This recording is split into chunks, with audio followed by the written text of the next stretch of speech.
concentrate on Skull Upward E with Alarm Copter. Hello. Standard rules apply. If you not hear the sound of voices, please go to the main menu, go to the mute button, which is the ear with the X through it, and pick our names out of the list and select us to mute. That will shut us up real quickly. You know, it's always good to give you the option rather than just subject us horribly, but the mute function is good. Anyway, having a look at the teams there on Upward. One thing I'm saying immediately, those other teams are a little bit lopsided in terms of skill. In terms of skill is numbers here.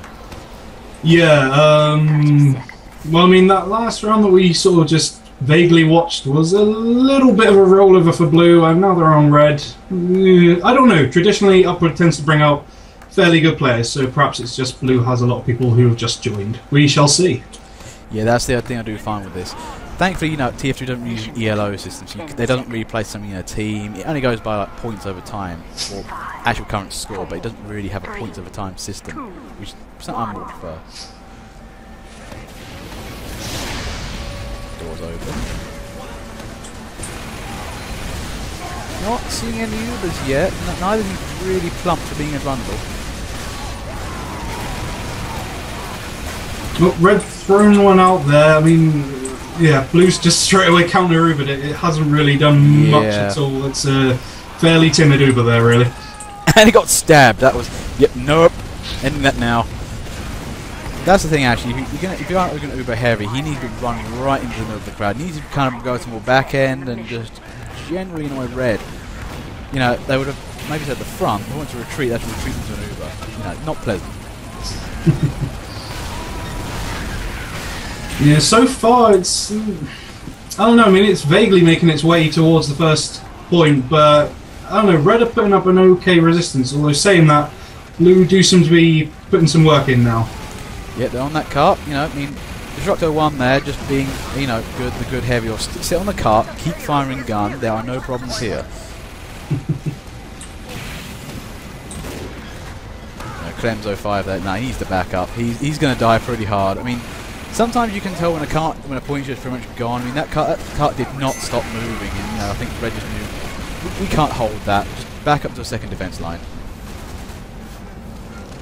Yeah, although saying that, it does look like Blue might be committing the cardinal sin of kind of, cap and forget. They haven't carried on that momentum. Usually, I'd like to have seen the cart basically go all the way underneath the tunnel and, straight out the other side, but they're letting it go a little bit slower now.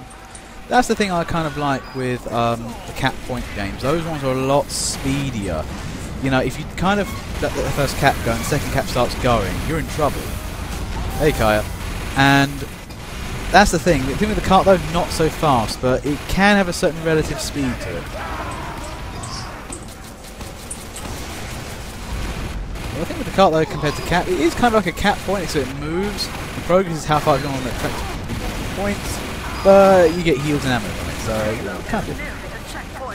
Yeah, I think that's part of the reason why I personally prefer payload over a standard 5-point cap. It's a little bit more dynamic. You can play it in a different sort of way. When you get a 5-point cap map, it's there's sort of standard status quo ways of how to play. There's a little bit less that you can choose to do over a payload. I always tend to think, at least.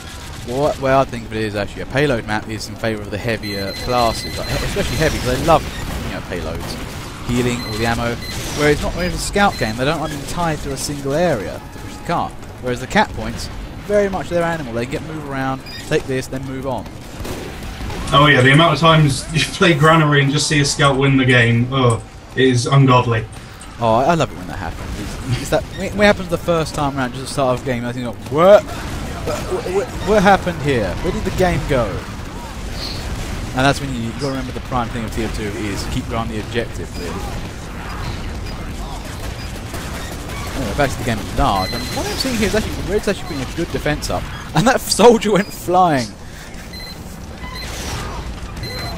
Yeah, that's... Yeah, as a defence, it's definitely a very workable defence. And I mean, yeah, soldier for an Uber target wasn't the best option, especially not jumping in the line of sentries. You are pretty much guaranteed to go off the edge and into the sea in this map. Oh, one thing actually, keep an eye on the shadow there. He's playing lock and load. I love that weapon. You know, if you want to take down a sentry real quick, that's the way to do it. And you know, he's pot-shotting those in nicely. There he goes again. Excellent. I love that weapon. Because that's the thing, you know, standard nade launcher, you need about 3 of them to really take down a sentry. I mean, lock and load is 2, and the engineer in that time has got to react so quickly to save it.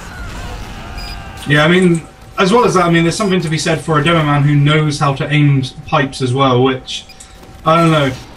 Hopefully now that, you know, there's talk of the sticky launcher being nerfed, I mean, you know, nerfed and unnerfed, whatever, hopefully people will resort to using that again and get good with it, because there are too many people who just don't know how to use it. Yeah, I feel that's the thing with the sticky launcher. I feel it basically took it with the prime time spot because it was universally useful, and so now when it got nerfed, we saw more you know, nade play, and it was a lot more chaotic, which is kind of how I think nature intended in this game.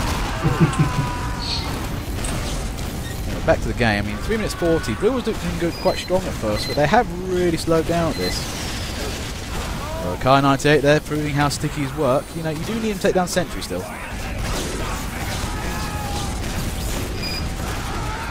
Look at that spy attack though.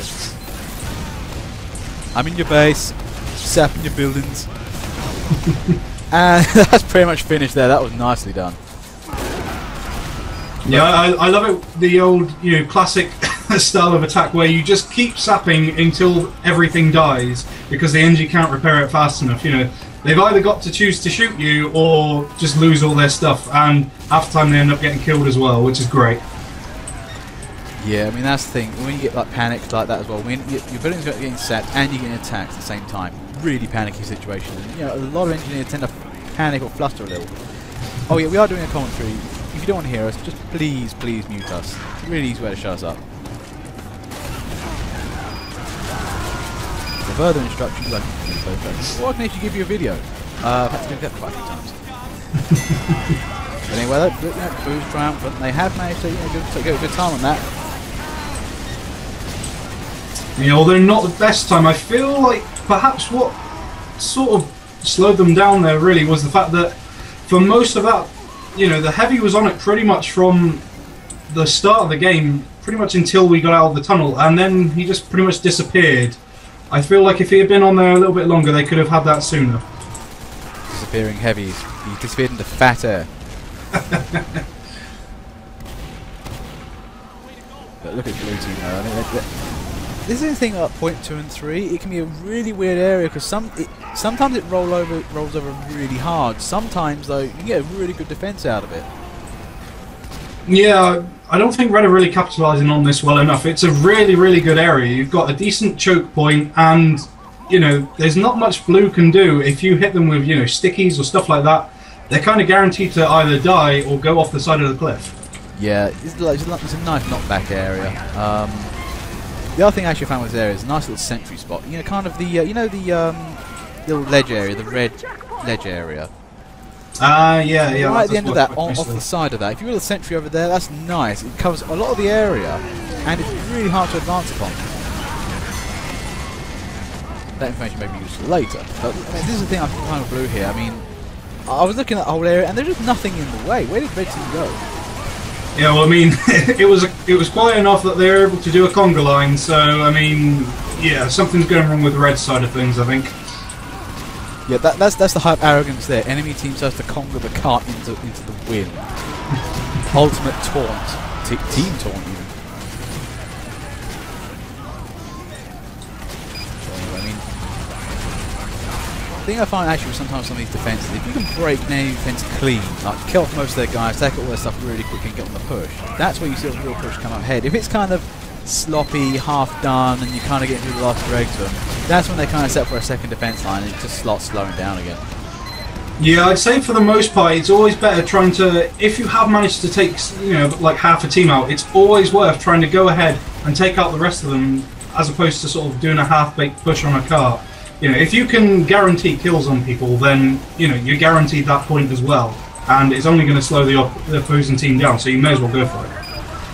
Oh, so a little bit of Shingeki no, can't read his name now, but he playing some sort of ninja paratrooper. He literally come out of the sky. People didn't see him. He just kept smacking over the back of the head with the market guard, which is amazing fun to watch. That's the thing. I mean, it was never really meant to be used as a serious weapon, the base jumper, but it's for the fun. And I think that was just a seriously easy win there for Blue. Nice work. Okay, round 2. Oh, just a note, we can't hear you over voice chat. You have to type anything down if you want to talk to us, I'm afraid. Sorry. Mission begins. Anyway, round 2. Yeah, teams haven't scrambled as yet. Now, to be fair, if they had to put a scramble on now, I'm like, oh, okay, that seems fine. Well, actually, to be fair, though, the last team, there's been a couple of rollovers since, so actually, we haven't seen a good defense just yet. Yeah, I mean, I don't think it's particularly any one team is doing badly. I mean, generally, you tend to find that in a attack-defend map, the defensive player is always going to be the worse off. You know, it's a lot harder, I always find, to defend a map than it is to attack. Yeah, kind of attacking is more in my comfort zone. All I have to do is worry about the cart. I don't really have to worry about... Well, actually, the other thing is respawn time. I mean, Christ almighty. In standard vanilla servers, you know, you got to play well, otherwise you're going to spend most of your time on the bench. Oh god, just that feeling of, you know, when a cart's nearing the last point and you've got like a 17-second respawn time, that is one of the things that just breaks team morale, and it's pretty much a guaranteed loss when you get to that point and you just don't feel like winning anymore anyway. Yeah, morale, that invisible factor of tier 2. The thing I always find is so annoying is when you're on a vanilla respawn server, which is the best way to play, to be fair, and you're like watching the cart go down. You know you're bossing the game. You know you're winning for the team, and you're dying. You see the team's like not stopping it. Team, what are you doing, team? Team, are you there? You know, that kind of thing.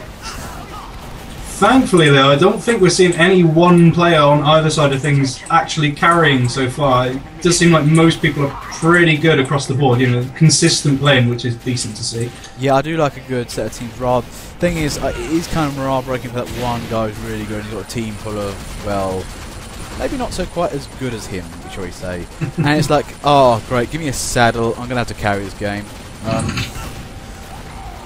But look at it in blue team right now though, look at these guys, they're vanguarding really hard, they're just pushing right into red. Red's nowhere near the cart to defend it, this is looking bad.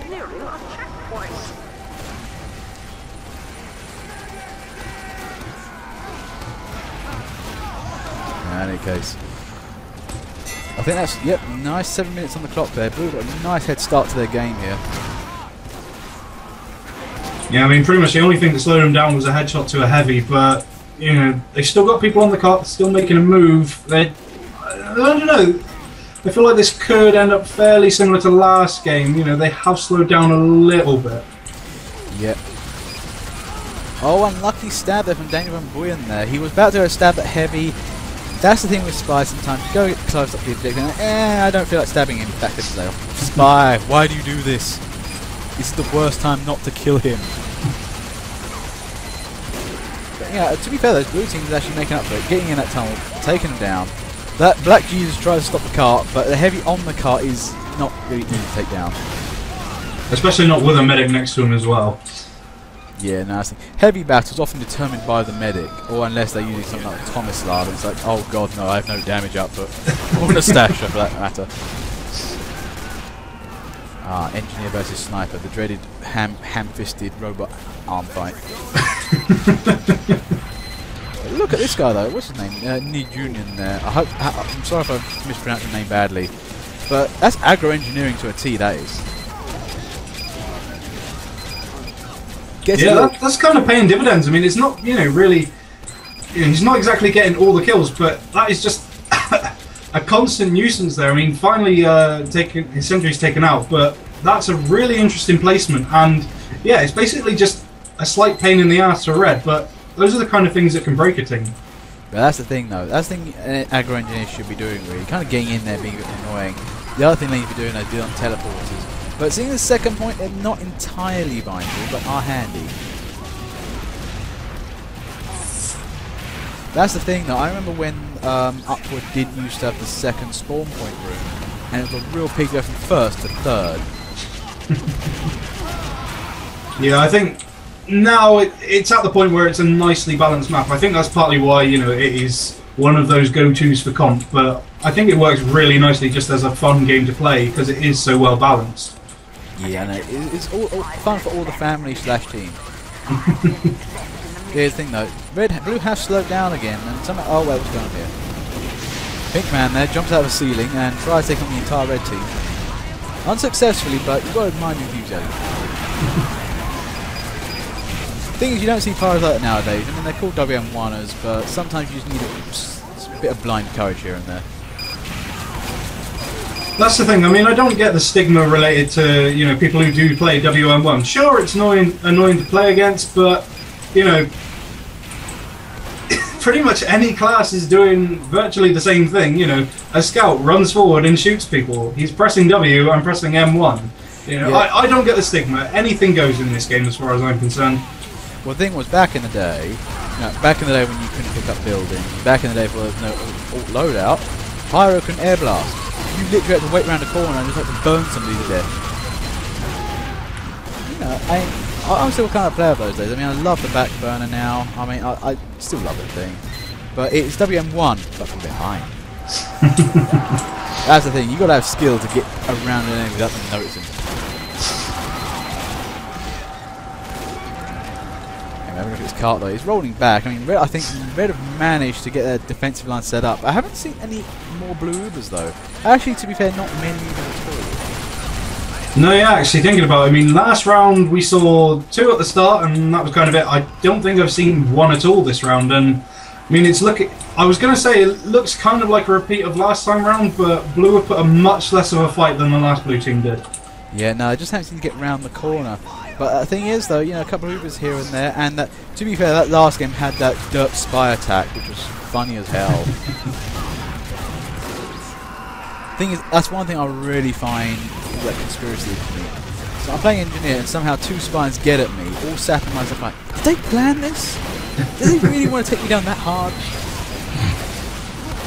Thing is, at least you know if you've got like 2 spies or, you know, 2 of anybody trying to take down one of you, you know at least that you're playing well enough to put them in a bit of a hot and bother. Yep. Shout out Shingeki smoking there. Takes down that sentry. I think he caught it a bit in the wrong angle, but direct hit there. You used to take out those buildings.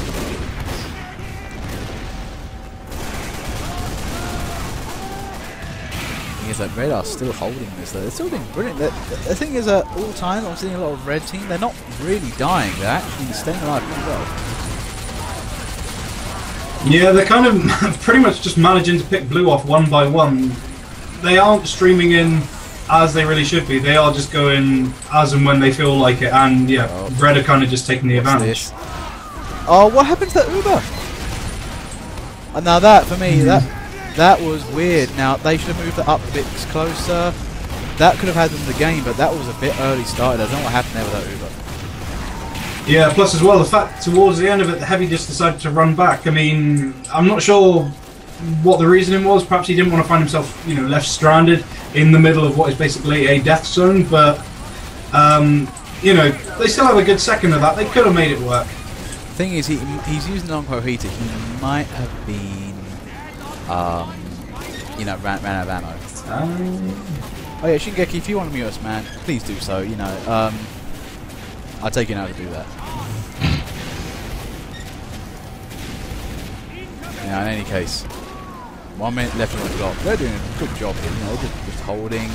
I think most important is just not dying, and that's the thing I think a red team can actually do sometimes. They can actually go balls to the wall with it, end up dying way too hard, and have nobody left to defend with. The amount of times we've seen that happen. Yeah, I mean, every time Blue have managed to put something, you know, half decent together, Red have just managed to, you know, I don't know whether or not the respawn time is on their side this time around, but Red have managed to come back pretty much in full force. And, you know, Blue, again, are just trickling in. It's what I hate to see, but they are doing it.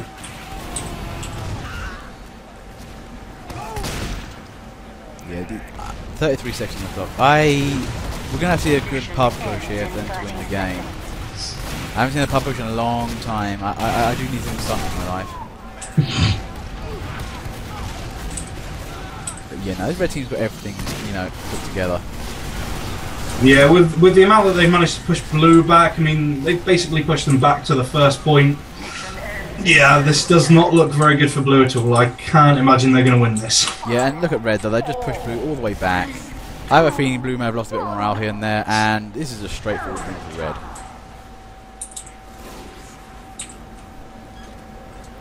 Yep, and that's all, folks. That's all, folks.